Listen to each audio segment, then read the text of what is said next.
disclaimer. Yeah. One game, Raiders offensive line, whatever. Quinnen Williams changed everything. And like Overshown coming back was a story. Revel coming back was a story. In this game, nothing, right? Like they went out there a little bit, whatever. We'll see what they bring later. Quinnen Williams changed everything. He's a monster. You know what, Jeff? I was talking to my man's Foots the King about this. We was texting about it. And Foots was in this state of disbelief. Like, man, Voch, it's the Raiders. You know, how should I feel about this? And I've seen terrible offensive lines all year keep you from getting pressure on them. Yeah. You know what I'm saying? So at least it's a start. You know, the Raiders' offensive line is terrible, but the Giants' offensive line was terrible. The Bears' offensive line wasn't good. The Panthers' offensive line couldn't pass block all that well. They could run block, but they couldn't pass block all that well. Even the Packers line had some little pieces that you felt like watching film you could possibly take advantage of those guys, and you never really take advantage. Think back to the Giants game, right? Like James Hudson was terrible, but you couldn't deal with that. He left the game, and the third stringer, Marcus and Bo came in. You still couldn't do nothing with that, right? Now we see this Quinnen, Clark, Osa, and a lot less rotation at edge, which I love that. Because at one point, they just wanted to give everybody equal amount of snaps and just kumbaya this thing. Donovan Ezeraku, Clowney, it looked like they got the majority of the snaps. And your front 4 to 6 people look fantastic. They look a little better. Kenny Murray still ain't good, but they look a little better. Yeah, that's okay. That's okay. We're not gonna worry about that. Right. He got his hand on a football. He got his hand on one football. That was an accident. That's because Geno's terrible, But Quinnen Williams, man, if you just stop and just watch him, we don't get a whole bunch of pop in A-gap like that in Dallas. Dallas hadn't always, since like David Irvin, you know what I mean? Just pop and whooping in A-gap, then releasing, stacking, shedding, getting rid of people and chasing. Quinnen looked like he had some new energy about him tonight. Like he was just sick of being a Jet or whatever. He was making big plays, running down plays, big effort plays where, if you listen to Jets media, they say Quinnen was jogging and sluggish and all. I guess he ain't want to be a Jet no more. He looked fantastic tonight.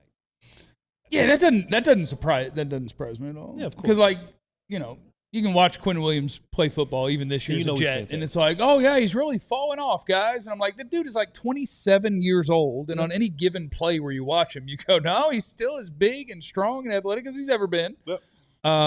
And like most defensive tackles aren't fun to watch. Sure. So you're watching defense when the defense is on the field, and you're just kind of watching the game and the ball, but with all of the interest, like your eyes are on Quinnen Williams, and it's fun. And what makes him even like the sheer size and power is there, but then you watch his handwork. Yeah. Right? Like just off the ball. Off the ball. Yeah. Right. We hadn't seen that here in a while, right? Off the ball. We don't know what they want to done. We don't know about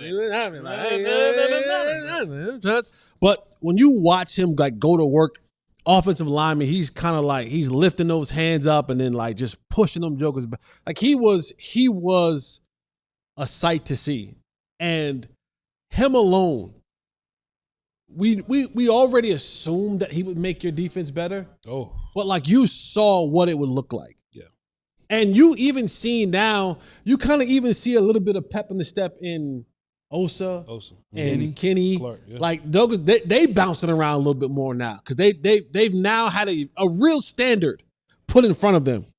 And they're like, all right, we get to go and run with this joker. Yeah. And they get to go run with one guy blocking them. Right. See, Quinnen's getting 2. Right. Think about Clark. He was starting to decline a little bit, but he's never played that much A-gap at one time his whole life. Like he's always been a 3-tech, sometimes got 4-eye, sometimes occasionally a nose, occasionally a 5. Occasionally a nose, right? But he doesn't get double teamed all game. Kenny Clark was getting double teamed all game because that's just kind of what the Cowboys asked him to do. Quinnen, who was playing B-gap for the Jets, goofy, he went right back home in A-gap in front of the quarterback, in front of the center where he belongs, and Kenny went back to his house, and Osa found somewhere to be when he was on the field. It's like this, man. It's like this. And they've got the tough part of the schedule is right in front of you. Yep. The Eagles line is obviously way better, and it might be too little too late. But Lane Johnson. But what's that? Lane Johnson will be out. Well, I'd love to time travel back to 0-0 and start over with Quinnen Williams. And I'd be like, the Cowboys are making the playoffs. Absolutely. And I'd like it may be too little too late, but let's see. If you go beat the Eagles, boy, things are about to get fun. You know what, Jeff? You ain't wrong. The Eagles' O-line is better. But Landon can get whooped too by Quinnen and them. You know what I'm saying? Yeah. Like that. Cam Johnson, they can get whooped too. I don't think there's a offensive lineman in the NFL that if you told me he is blocking Quinnen Williams, that I'd be like, oh, he's going to win. Yeah. But the Eagles have a nice line. I don't think that you're not going to dog walk them. And like this game, and it's all coming together. I really wish you could time travel because it's really coming together as you're over halfway through Ezra Rocker's rookie year, and he's playing good football. Great, yeah. Clowney is coming along really well. Yeah. Now Quinnen shows up and unlocks Kenny and Osa. Yeah. And we're gonna talk about the corners in like 8 minutes or whatever. Yeah. You know what I'm saying? But it looked like it's all kind of coming together a little bit for the defense. Now it was kind of surprising when Geno wasn't under pressure. Like that's how much they were getting after it. I don't remember a snap that he wasn't. He was never called. There was a few like on third down. I was like, no pressure. But that stood out. Yeah. Like we got pressure, didn't stand out. Yeah. We didn't stood out. Now, see, this is actually going to be fun because the Raiders, how they want to play offense is they want to get rid of the ball quickly. So the fact that you got to them with them wanting to get rid of the ball quickly was amazing. Now, this game is all about matchups. Now, you're going to play the Eagles, right? Jalen Hurts can't see downfield. He don't know what's going on downfield. He can see the very first guy. So he'll hold the ball a little longer. I would love to see what this rush looks like in particular. This rush where you push the pocket a lot more and kind of corral on the outsides a little bit. I would love to know what this rush looks like when you have a running back throwing the football like they do over there in Philly. I can't wait. I can't wait to see what they look like. And this may be venturing into we're going to talk about corners in a few minutes, but the fact that Deron Bland was getting his hands on the football, like Deron Bland, Trayvon Diggs, when they were getting their hands on the football, it was because pressure. He who shall not be named, right. The ball's coming. And suddenly you get into a game. See what a dude can do? Yeah, just a dude. A dude. When you have a real dude and that dude now has some help on the edges. You got some guys that are going there. Like, Deron Bland isn't not getting his hands on the football because Deron Bland suddenly sucks. Yeah. Deron Bland was elevated by the ball's coming. Yeah. And now it's one game. Yeah. And it already happened. Right. Where, like, you get to play differently back there when you know the ball's coming. And it's just that's what a dude does. The pass rush made Kenneth Murray a decent cover linebacker today. Well, just the one play. Hey man, that's all. And I want to tell you on that one play because I don't know if you want to be I consider myself the king of the Kenneth Murray shouldn't be on the football field, and I've been saying it from the day they brought him in. I'm like, bad idea, and then it just got confirmed over and over and over and over. Yeah. On the one play, I will say this: it was a great play.